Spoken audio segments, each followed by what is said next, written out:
बिस्मिल्लाहिर्रहमानिर्रहीम रब इश्रह ली सदरी व यस्सिर ली अमरी वाहलुल उक़दतम मिन लिसानी यफ़क़हू क़ौली. Mr. Professor Gondal, VC, King Edward University, Dr. Asif, distinguished guests, ladies and gentlemen, and my grandchildren who have joined today. Welcome. It's my first duty to thank the VC for giving me this opportunity to talk to you. Oddly enough, oddly or not oddly, it is 78 years ago that I was in your shoes today.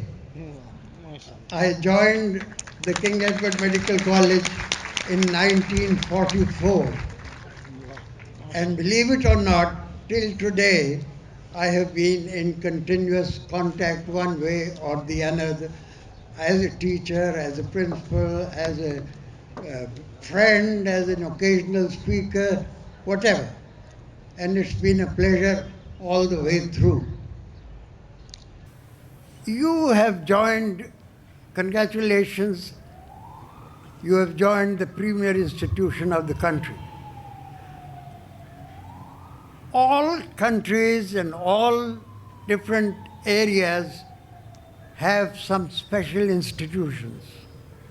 For instance, if somebody asked which are the important institutions in America, you would straight away say Harvard or Yale. Or which are the ones in UK, you would immediately say College of Physicians and Surgeons, Oxford, Cambridge. Pakistan, automatically you would say KE or Aga Khan, and so on. So these institutions represent their countries. But if you notice,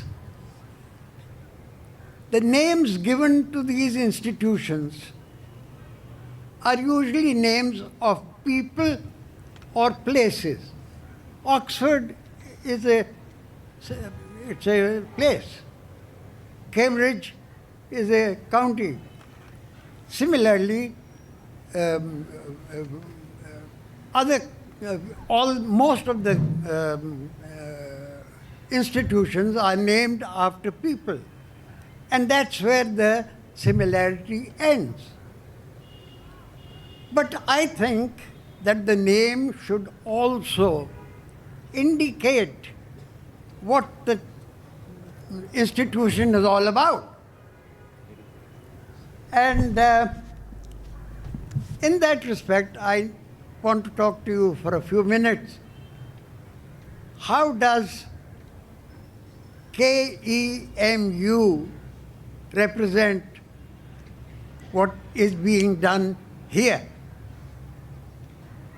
So, what does K stand for? Not King Edward. That, of course, is the name. But what does it represent? K stands for knowledge. And this institution is nothing if it cannot provide knowledge. And knowledge is easily available.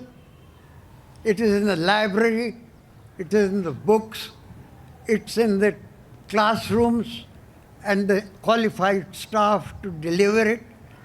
It's in the outpatients for rapid learning.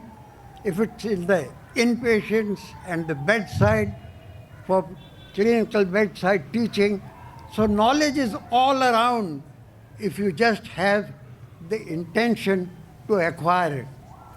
So K, which provides all these facets,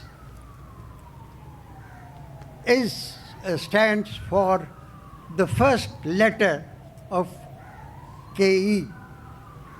The next and the even more important one is E, and that represents ethics. And An institution, particularly an educational institution, is useless unless it communicates what ethics is. For those of you who are just joining, it's not an insult to you, it's just to make sure that you and the last person understands what I'm talking about. Ethics is the distinction between right and wrong, between the do and the don't do. And that is most important in medical practice. And ethics tells you, it is, if you know your religion, any religion, because all religions, I believe, teach basically the same things. And at least in Islam, if you practice Islam properly, you are already doing ethical practice. And remember, there are some things we've just heard that saving one life is as good as saving mankind. And similarly, negligence is, and killing a person by negligence is as if you've killed the whole of mankind. So the first and the most important thing is that I'm not going to talk about ethics. There are books and there are things. But you pick up ethics from your teachers. You pick them up from your parents. You pick them up from your elders. And they teach you what they have learned in their life experiences. What am I talking to you about? What I have seen in the last 75 years. And one important thing about which I would like to also address the Vice Chancellor is the oath. There is, before delivery at convocations, an oath is taken by the people who are receiving the degree. And that oath is usually read out by the Master of Ceremonies and repeated with a piece of paper, which is written, delivered, and repeated after the Master of Ceremonies. And that's where the oath ends. People leave and leave the oath behind. That, unfortunately, is not a good practice. Because I'm going to request the Vice Chancellor to consider this suggestion of mine, that with each degree, a copy of the oath should be delivered to each person, so that when he hangs up on his clinic the degree showing that he is a qualified person, he also has a copy of the oath, so that he is reminded of his duties. And more importantly, that the patients who attend over there know what this man has sworn to do and is not doing, or is doing well. So that would be an important thing. And the other thing is that you have to develop that spirit of King Edward Medical College, that if somebody is doing unethical practice, you can say, oh, he can't be a KE person if he is doing that kind of thing. So, खुद ही को कर बुलंद इतना कि हर तकदीर से पहले खुदा बंदे से खुद पूछे बता तेरी रज़ा क्या है. You have to improve yourself. So that was about KE. M. M stands for merit. Merit is indispensable. If you are going to acquire merit by rishwat, sifarish, or nepotism, corruption, that is not merit. Merit is already being practiced. When I joined the medical college, there were 100 boys and girls admitted, out of which 85 were boys and 15 were girls. Today, I've just got the latest figures, 60% are girls and 40% are boys because of merit. There was that girls are being left behind. I'm far from this, that girls should not be taught. This is rubbish. They have to, because there are 50% of women in the country and they require medical attention and all the rest of it. I'm certainly not against medical education for women. But there is a big but. And that but is that seats which have been taken by women on merit should not be wasted. Merit wasted is merit reserved. So the request is that by all means, 60%, let it be 70%, but they must all be doctors. It's all right to be houseworks. You can do work at home. There are plenty of jobs. There are plenty of types of nature of work. There should be so many more working medical personnel, whether they are male or female is of no consequence. It is the job of the government to say that we need 10,000. Last year, I was looking around for this data, and I came to know there were 60,000 applicants for 6,000 seats in the colleges. This year, I'm told there were 200,000 applicants. I do not know exactly how many seats there were this year because we have developed a large number of new medical colleges and I do not have the figures for those. But the important thing is that the government has to decide how many men they want and how many women they want, and the merit should be decided men against men and women against women. Because there is a reason for that.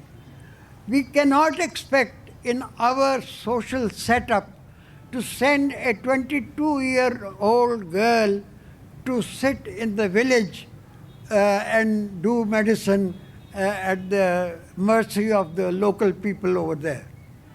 She is too tender, she is too young, she is too vulnerable. So it is in her protection that I am saying that if you have certain number of jobs for women, then with merit, she is certainly welcome to go. Make more medical colleges for women, by all means. So that much about merit. Then the most important of all is you. Not the U-turn, not you, but the ultimate success. Now, what you have got through, you think you've passed an exam. Yes, you have. And you're going to pass many more exams. But there's one exam which you are going through from the day you were born till the day that you get the call. And that is the exam of life. Real success, if you read the Quran, more than 20 times this is written that this is the real success. The real success is following the tenets of your religion. But the important thing is that you must go according to a line of conduct which is required by your religion, your faith. And that is real success.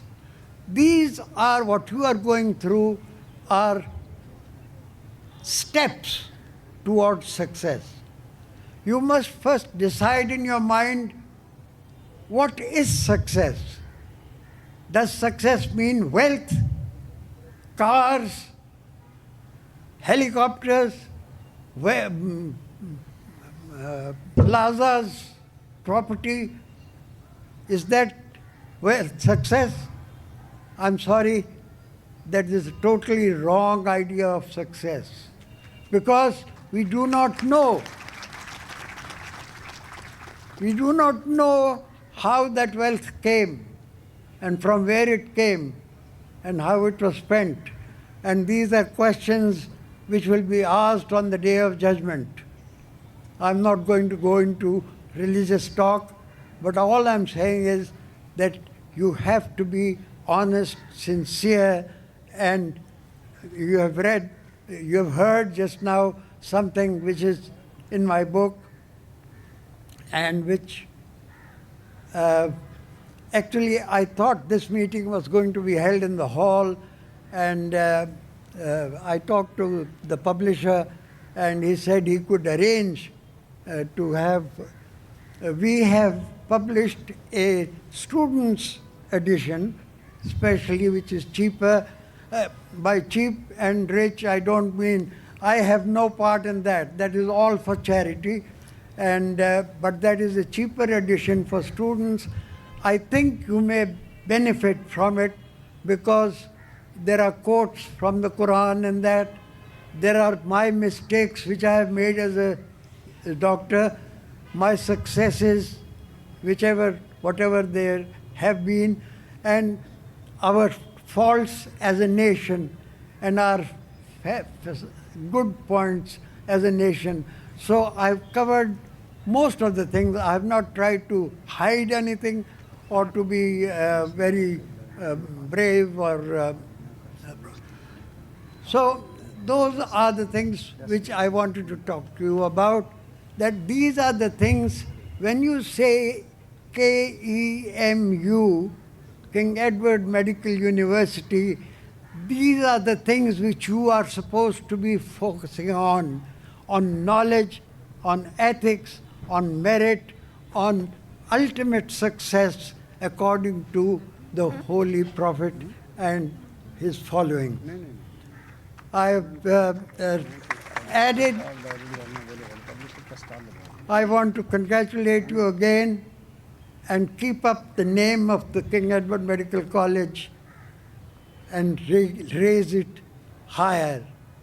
There's one last thing I want to mention, and that is, even today, I pray, it was mentioned by Dr. Saab correctly, for my parents and my teachers. And although I have not been your teacher, but do pray for your parents. They deserve it, and that is in the Quran, so that is an order. And my suggestion that also pray for your teachers who will make you competent to teach others, because that is a sadqa jariyah and it will go on and on. I am grateful to you for giving me a patient listening. I'm grateful to you, sir, and I'm grateful to you for inviting me here. It's been a pleasure. Allah Hafiz.